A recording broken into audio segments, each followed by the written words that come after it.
part of our Performance Measure webinar. The goal really is to offer the opportunity for all AmeriCorps programs to move through the 5 modules for performance measures this year. So whether that's in person or on webinar, this is the second one, and it's Theory of Change is our title.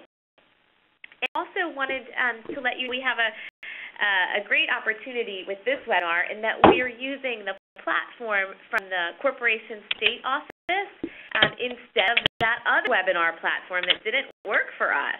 So I want to recognize the Corporation's Florida State Office and thank them, and also say hello to Billy Mater from the Corporation, who's presenting today. Good afternoon at this point. Hi, Billy. Hello. Okay.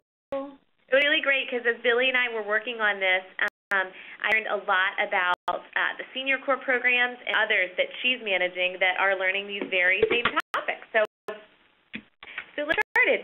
We are recording, so we think that that's going to work this time around. So what we're talking about today is designing effective action for change. Really, how does theory of change help you clarify the cause and effect relationship at your program? So think about when we move through this, when we move through the theory of change, think about your performance measures and how you design them and how you think about the overall impact of your program. Kind of have that on the back of mind. We're really going to talk about cause and effect of intervention and a couple other things. Again, just a couple housekeeping. If you can mute your phone if you're in a busy area. If you need technical assistance, Javier, can you type in Anitra's phone number? We're going to type in Anitra's phone number to the chat, and you can reach her by phone. And if you need technical assistance today. Could you say her phone number? For some reason, I can't see the presentation. Sure. It's 850-44-7400, extension 108. 850-414-7400, extension 108. We'll type it in for you as well. Started with learning objectives. You all got that in your agenda. I could advance it one slide. Basically, by the end of the module, we want you to be able to talk about theory of change, describe 3 elements needed to construct theory of change. That's the meat and potatoes. And then talk about how theory of change informs your program design. So that's kind of our three big things today. Go to the next. All right. Change elements. We've got community need, specific intervention, and intended outcome. Anybody use a model like this when you're coming up with your performance measures? If you can type it into your chat, sort of like yes, clear to me, or no. I'm coming at it from the standpoint of understanding your programs and thinking of folks as kind of new to this. See familiar terms. So the term theory of change is, kind of the language of the National Corporation for National and Community Service. So one way to think about it is as a set of organizing principles, or way to organize your program. The main elements, the problem, the community problem or need to be addressed. There's the intended outcome. You deliver that intervention according to your plan, it's going to bring about a measurable positive change in your community. And then there's the intervention, that set of activities that you'd pick to address that need based on evidence. So we're going to get to that in a minute. As you develop this kind of theory of change for an issue, you're going to identify where you are now as well as the change that you want to see happen. And then pick those activities based on your desired outcomes. I always tell people, especially new applicants, I'll say, think about, start the end in mind. What do you want to achieve after 1 year or 3 years? Next slide. All right. develop theory of change will require you to articulate some assumptions under your choice of activities. And it's going to be about documenting why you think these activities are going to lead to that change. So it's really looking at cause and effect. For instance, if you want students to graduate high school, why does tutoring have anything to do with that? So you're looking at the cause and effect. Get the next slide, yeah. Also, the specific intervention is identifying what is exactly that's going to achieve the desired results. So the most effective set of activities for your members and volunteers to participate in. And that has to do with research and has to do with their past performance. This part, everyone. Shift your thinking from what we're doing to kind of focusing on what we want to achieve. And one of the things I like about this is it's a way to kind of monitor how things are going for you throughout the year. So this shouldn't just happen when you're writing a grant, because I know it happens when you're writing the grant each year.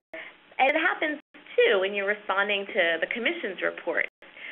But it's great to look at it in terms of what do we want to achieve. So if you're in a classroom setting or a member survey experience and you're thinking, what's my end goal? And you look around and the activities do not look like what should be happening to achieve your result, you can kind of use it as an assessment right there. Clear theory of change is also critical to your programs because you're going to be able to compare and contrast your program's approaches and context to similar programs, and then be able to strengthen your program's outcomes.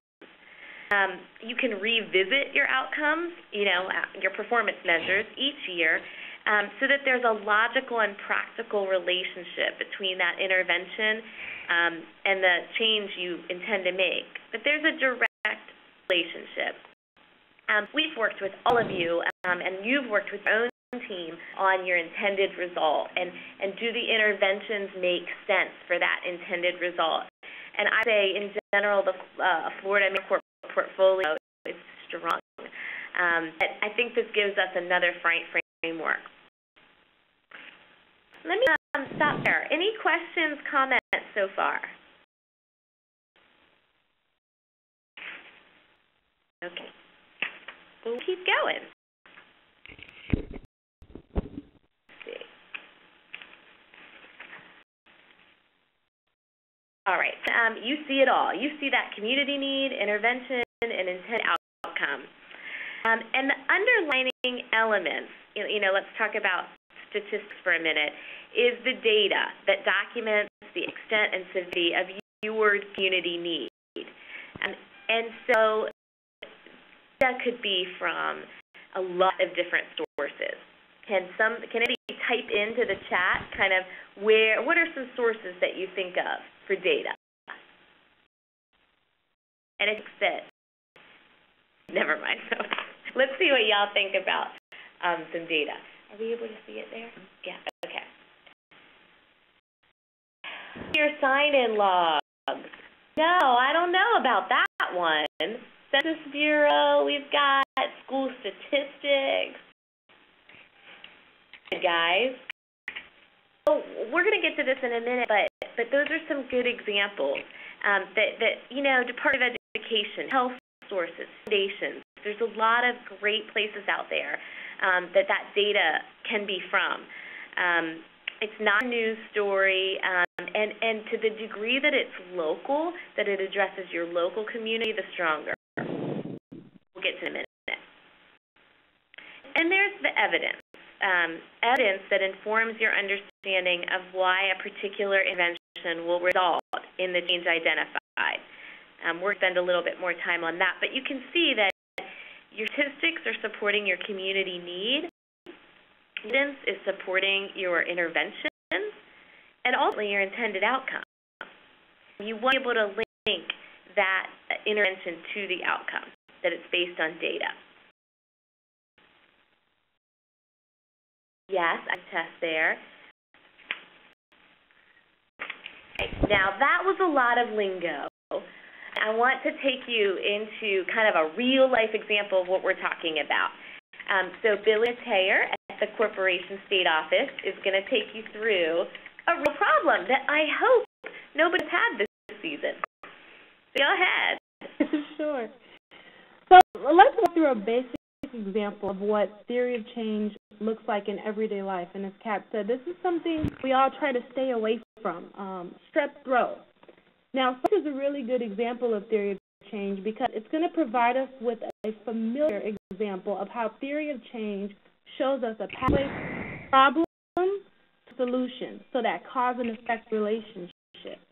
So, for instance, if the problem is you have strep throat, the intended outcome is wellness. I will get better.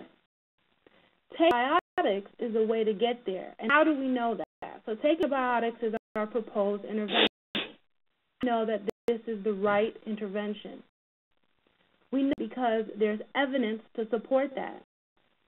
And it provides that foundation for our chosen intervention by doing two things: providing the choice of intervention and support the cause and effect relationship between the intervention and the outcome.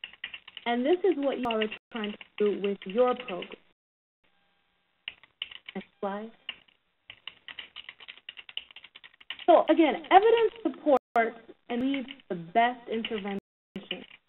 We know not every antibiotic is equally effective with strep. So you consider the evidence from past studies to determine the best possible intervention or which antibiotics are best to fight strep. So, for example, penicillin has proven very effective in fighting strep when taking a certain number for a period of time, and that make it a good choice. But there are forms of penicillin. Tetra is also a powerful antibiotic. However, it's not effective against strep. It works on acne, so that wouldn't be a good intervention. The evidence, the chosen intervention is to take 500 milligrams of penicillin twice a day for 10 days, and you get well. What you guys are going to run into, and you have to consider, are your program constraints that include you from using some of the best interventions, ideal interventions.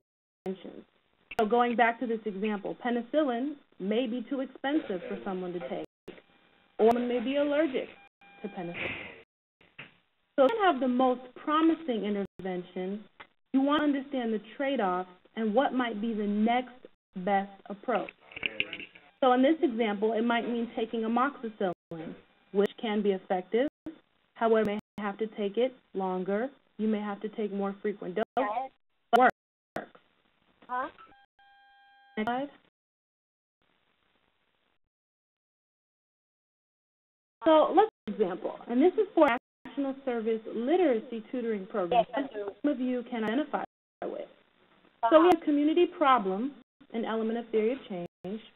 The third graders at Riverton Elementary are not reading at level, as demonstrated by high failure rates on the state reading exam.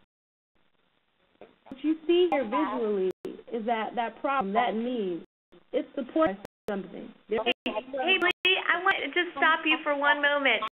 There's lots of noise on this call, so please mute your phones. We can hear conversations and typing, so it's hard to hear, so please mute your phones. Thanks. Thank you, Kat. And as you can see here, this need or problem statement is supported. It's supported by data. We talked about data and different data. Document the failure rates of Riverton students on the state exam and research. And I want you to underscore this thing that I'm about to say. The importance of mastering reading by the end of the third grade for future academic success. So I'm going to restate that again.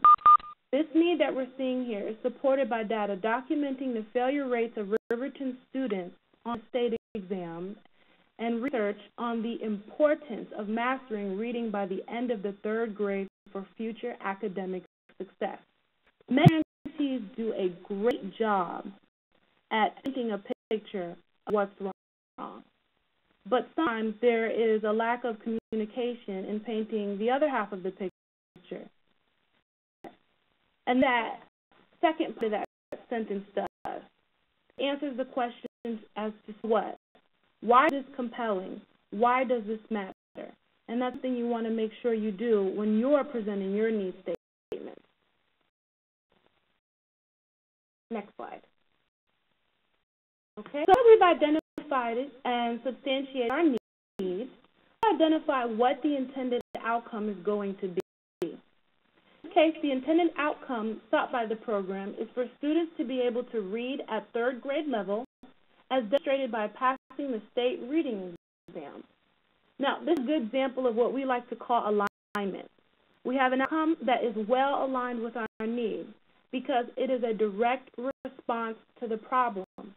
And that's a connection you're going to want to make sure between your needs and your outcomes. Your outcomes are a response to the problem. Do they have an effect on the needs? Next slide. So here, intervention is to provide individualized tutoring to students identified as at risk. This tutor will focus on 5 building block literacy skills through integrated reading, writing, and verbal communication activities. Now, what is the evidence? And that's here, the evidence is supported by evidence.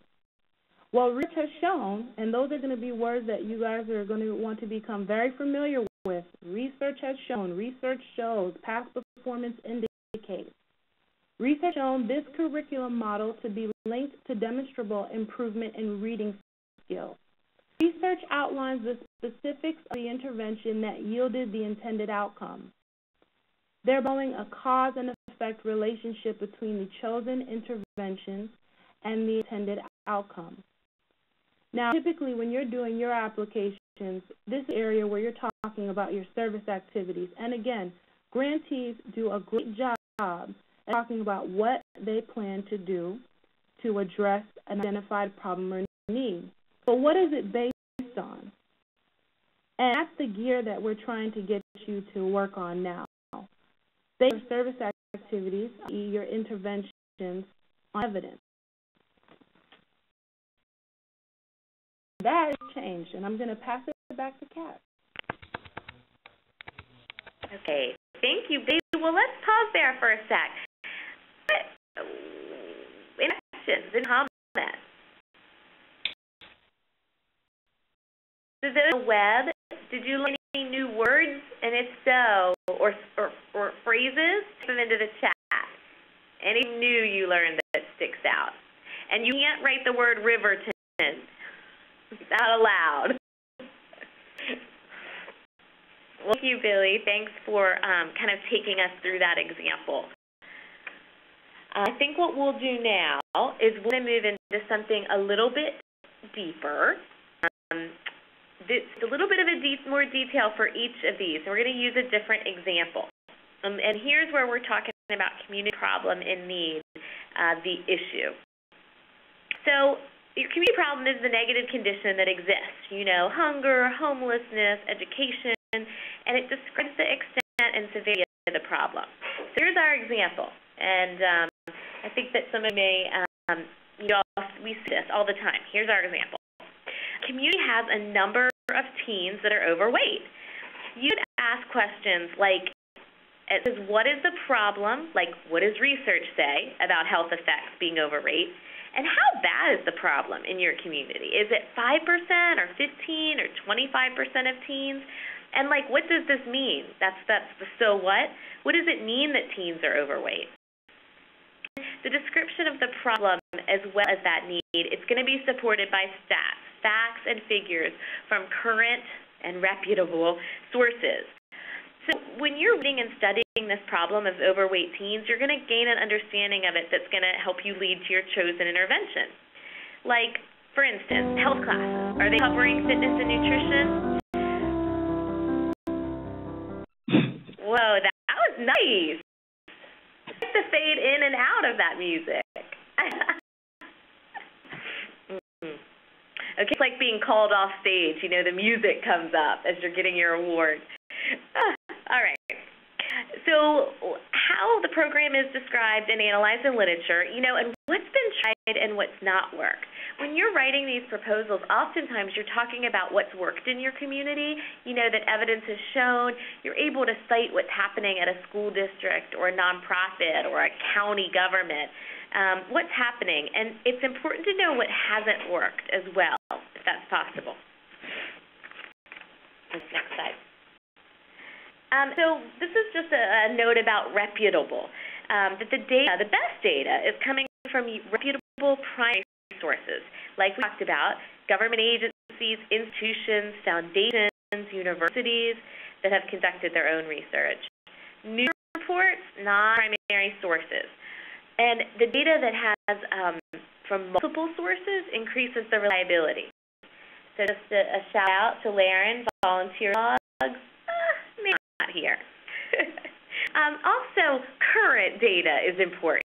If you're citing data for 10 or 15 years ago, it's definitely something that I note. There must be more current data. And local. And sometimes this is hard to get at, but counties can often you can also get local data through your local municipality. But the national and state level stats that don't really talk about the problem as it affects the community where your intervention is being implemented. Now, some of you have multiple communities that you're serving. So ideally, you'd have data that talks about, for instance, obesity rates in the multiple communities. But if not, that county or statewide data may be more applicable to those of you that have multi-sites. But it's important to know, be clear why you selected those particular communities. They had higher obesity rates than others, etc. So the goal is just to find and use the data as close to your source as possible. And sometimes I think about, how. Let me move on. I'm going to save that one. So that's a little bit about best data. Okay, significant and causes. So here are the 3 broad areas that your data should describe. We're in community need, and we're talking about what data you need to discuss your community need. And so it would want to answer the questions regarding scope, the extent of the issue in your community, the severity or intensity. For example, how many families or individuals are really affected, in absolute terms or percentages. And then the so what question of significance. Why is this a compelling need? And also, would it get worse without your intervention? And, what happens if we do anything? Sharing trends of data and the likelihood is great to share under this. And causes, why need exists and how it came about, like historic data showing how it started, how long it's been around. I don't see a lot of causes in some of our compelling needs because I think there's assumptions made that it's obviously a problem. It's obviously been around a long time. But I would just encourage you when you're really mapping out the problem, this helps you really look at what interventions you will use instead of ones that might have been tried and failed. Look at these data sources is a deep dive that will help you really get the best intended outcome. Next slide. Okay, now I have a chat question for you, those of you that are on chat. We're going to talk about a Healthy Futures program example, so real life example. Tell me in the chat, what does the term Healthy Futures refer to? Where did that term Healthy Futures come from? Okay, I'm going to, gold star you. So where do you think Healthy Futures come from? Did I make it up? Our youth. Okay, that's one answer. Where do Healthy Futures come from? Is it something that is a national dialogue? Oh, Laren, you're redeeming yourself. Laren says it's a CCS strategic plan. Goal areas, I see. Actually, you're kind of all right. is that it is a goal area, and it's one of the primary strategies of the Corporation for National and Community Service right now. So, Michelle Obama's campaign. Oh, I see Michelle Obama's campaign to combat obesity. Actually, no, although I think that there's some great results that are happening, possibly because of the creation of that focus. We certainly hear a lot about it. But the corporation did a strategic plan covering 2011 to 2015, and Healthy Futures was one of their priority areas. So what they've done is develop strategies around it and funding priority. So we will see more and more proposals, I think, at the federal level funded in this area. So good job, everybody. Good job. All right, so here's this example. The scope is that the National Survey of Children and Health found obesity in state X, let's say Florida, increased 23% in that period of time, the second fastest rate of the increase in the U.S., and that over 1/3 of those children and teens were obese and overweight in Webb County. Oh, we like that, right? Because that's local. Webb County means local. And then the significance, why? Why does it even matter? And you can see a list of why it matters, the connection between other illnesses, the long-term costs, and causes, why it happens, diet, sedentary lifestyles, because your intervention is going to be addressing those causes. So that's kind of our real-life example. Next slide. So we're starting with the end in mind, intended outcome. And we want to talk about, after you identify that problem and need, what's next to consider the change you want to make, your intended outcome. And so, go ahead and forward it. And so, maybe that intended outcome is like increased knowledge. Here's some possible outcomes. Maybe your intended outcome is more frequent choice of healthy foods, infrequent involvement in physical activity, or improved physical condition. So let's talk about something real quick with those examples. You're measuring attitude, behavior, and condition. That's what's being measured. So now I know which one is condition because it said improved physical condition. Can anyone type in the chat box what's an example of attitude? In other words, your intended result of this Healthy Futures intervention is to change an attitude. Which bullet is related to a change of attitude? Is it bullet 1, 2, 3, or 4? Bullet 2, okay. Any others? I learned a lot about this attitude, behavior, and condition when I was at a corporation meeting this past year. Because really, all the performance measures, they wrap up to be one or the other of these. The national ones, certainly, and also your applicant-determined performance measures. Measuring attitude, an example of that would be the first bullet, increased knowledge of what is healthy food. And so that might look like a pre- and a post-test, that you're measuring increased knowledge, possibly change of attitude. Once you get down to more frequent choice of healthy foods and more frequent involvement, you're into the behavioral change. And improved physical condition is a condition change. And what the corporation has shared is that the change of condition is really the most powerful. It's the deepest connection. Not that there's been a change of attitude, which could lead to a change of behavior and ultimately a condition. But change of condition has actually been accomplished, and we don't see a lot of that in performance measures right now. It's often a long-term kind of goal to reach. So let's go on to the next one. So an intervention, we're going to start now with the intervention part. We've done a compelling need. We've talked about your intended outcome. The intervention is going to be how you get there. Guide your choices of intervention.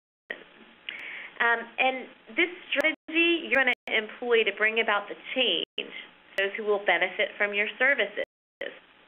You now understand the scope, the significance, and the causes, and you've identified your outcome. So you're kind of good to go. Got the problem, got the solution, so what are you going to do about it? This is that starting, yeah, okay. So let's go to the next one. Is that this one? It was. Okay. So here's an example about evidence. Let's talk about evidence for a minute. If evidence from an evaluation shows that some specific number of hours of a physical activity for teen girls led to their improved condition and health, then your intervention could offer something similar, a similar number of hours of physical activity, if you're seeking to improve that physical condition, which you are. So this is about what are the hours? How long are you going to provide this physical activity? And it's important to note that the physical activity is a real broad category. In the same way that antibiotics, from our early example, was a broad category. So you've got to review the evidence to see what worked and pay attention to the design of the intervention and the dosage. Dosage. That is another word that we hear a lot that may be new to some of you. We'll talk about dosage in a minute. It's great because there's the antibiotic example. It is the how much. So how many hours of physical activity should these girls get? So the next slide. Okay. I really like these words. When I look at an application and there's an intervention that tells me, how many training sessions a week are going to happen for youth, how long they are they 30 minutes, 50 minutes? How many weeks students participate? Is it 30 or 15? I know that the applicant has really thought out what the program's going to look like. And if this is their intervention, then they also have supported it with evidence. So I'm really excited when I see all of that. So your design, who's doing what with whom, service are your members providing, and then that dosage. Frequency, intensity, duration. I get excited, again, when all of those things are included. And if you already do this, like by the time you get to frequency, intensity, and duration, you're there. You're in a great place with your theory of change. So good job to everybody that's already there. This becomes a little harder when you're talking about multiple populations. Some of you serve just youth. Some of you serve youth and adults, and some of you have multiple performance measures. So it gets a little complicated when your scope is large, but you can use the same model no matter what. Let me pause for a second. Any questions or comments so far? Okay. Ready for it. Here's the intervention for Healthy Future. Da-da-da. So American members, they're going to implement a specific curriculum, shape-up curriculum. And basically, that's evidence-based, so they've shown that. With economically disadvantaged urban girls, 14 to 16, and they're going to increase the physical activity, 30-minute sessions, and educate them on healthy eating. So frequently, twice a week, for 6 minutes, 12 weeks. Boom. And one of the great things with this is, for instance, if this is your program performance measure, and this happens for a year, and you don't meet your performance measures, or perhaps you exceed them dramatically, you can go back and look at this and say, well, gosh, frequency, maybe we weren't at school enough. Maybe didn't show up enough. Maybe members have to show up more often, or an actual 60-minute session, by the time you have sign in and settled everybody down, really was a 30-minute session, and maybe the intensity wasn't enough. So this gives you the ability to go back and really fine-tune, but you already have this in place. All right, Billy Mateer with the Corporation State Office is going to jump in now and kind of talk about the testing of your theory of change. You, Kat. So now that we've talked about all three elements of the theory of change, you want to ask yourself a couple of questions. 1, is your change plausible? Does the look of your model seem correct? Quote unquote, if we do things, do we get the results we expect? That seems to be another issue that we have. So let's use the Riverton example. So the need or the problem is third graders are not passing the reading exam, and our outcome is that third graders will pass the reading exam. Then our intervention definitely needs to be something that's aligned and that will help reach that intended outcome. So it's something that says a third grader will get a math tutor, because that's not plausible, and that's not going to help us reach our intended outcome. Another question that you want to ask yourself, is it feasible? Do you have resources to implement the intervention you have chosen? And we have to go back to our constraints. Our constraints when we select an intervention. For instance, maybe a couple of research studies that you've searched for, you've read about a curriculum or a particular reading software. That really is helpful in trying to help third graders pass reading exams. Maybe afford that software, that curriculum. So in this case, you're going to have to go to the next best intervention, which might be people power. Maybe there are studies that show mentors or reading tutors that can be just as effective. Another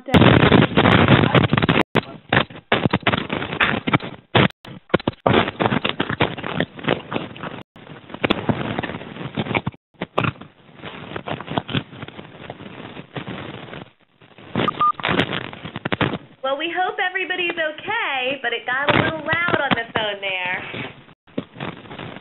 Please use your phone. There's still a little crackling. You might be outside in the wind. static. Okay, I think it's getting better. Okay, I'll speak over it. I'll do my best. Okay, please, please, please, even if you don't think you're making noise, just check around you. Everyone.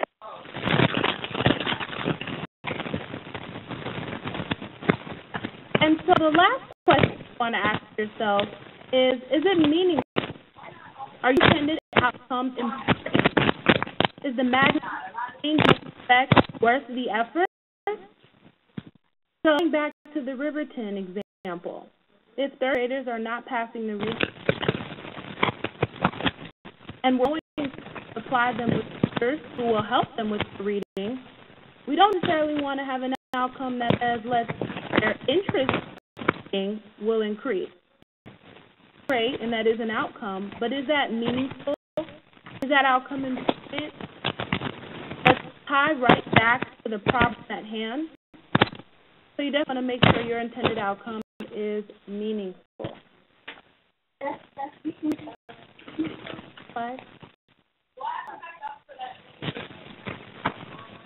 Yeah, come back forward. I'll give it to you when I'm done. Thank you. Okay, so try *6 or #6 on your phone. *6 or #6. Or mute it in your own way.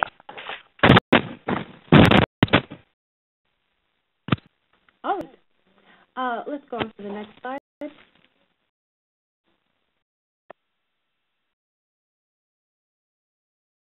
So, summarize some of the key points of today's module. We talked about a couple of different What now? So, a well-conceived theory of change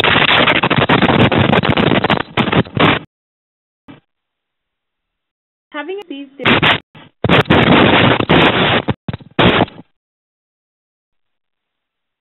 by the pathway linking your service activities to your intended outcome, the cause-and-effect relationship between your chosen intervention and the outcome. The three elements of a theory of change: community, problem, or need, intention, and intended outcome are supported by data as well as evidence. These are key to having a strong, and they're necessary to having a theory of change. You need documenting community need that shows the scope, who and how many. Significance. Why is this compelling? Why does this matter? And you ought to be able to show the causes of that need. And as stated before, those causes are going to help you to determine what the best interventions are to help you achieve the desired outcome. So some of the key points that we talked about today. Thank you, Billy. All right, everybody, what burning questions might you have? Okay. So, really, you got community needs, then you come up with your intervention, and then it's the meat and potatoes. You have your compelling community need. You look at intervention, and then you do that deep dive into activities. Oh, goodness, I'm so sorry, I got lost. Compelling community need, your intended outcome, and your specific intervention. So we hope this has been helpful. We're going to, again, do another webinar soon. There's some great stuff out there from the corporation. It's on their National Learning Center. Let's go to the next slide. Actually, it's called the National Knowledge Center now. It used to be a resource center. And I'm going to, here are 2 links. But I'm also going to send that out to everybody. It's part of the link I sent before, so you can get in yourself and see these materials as well as activities that support the learning. If it's something that you want to do with any of your office teams, if it may help to contribute to your other grants, then we will be continuing to do more in the next months as well. So I'm going to try something new here. We hope that you, let's see, here. We hope that you, after this, feel happy. and oh no! It's a fun new tool I'm working with. We hope you feel happy. And you learned something. That you increased your knowledge exponentially. And we're sending you out some surveys so you can tell us more feedback. But don't provide comments about my art. So anybody, any last questions before we get off the call? Okay. Thanks, everybody. And as always, if you have additional questions, please contact me or your program consultant. And thank you so much, Billy, for joining us. Oh, we got to love artwork comment. Good. Thanks so much, Billy, for joining us and for allowing the Commission the access to this webinar platform. We hope it worked better, except for those of you that are noisy. Thank you for the opportunity. All right, everyone. Have a great day. Thank you. Bye.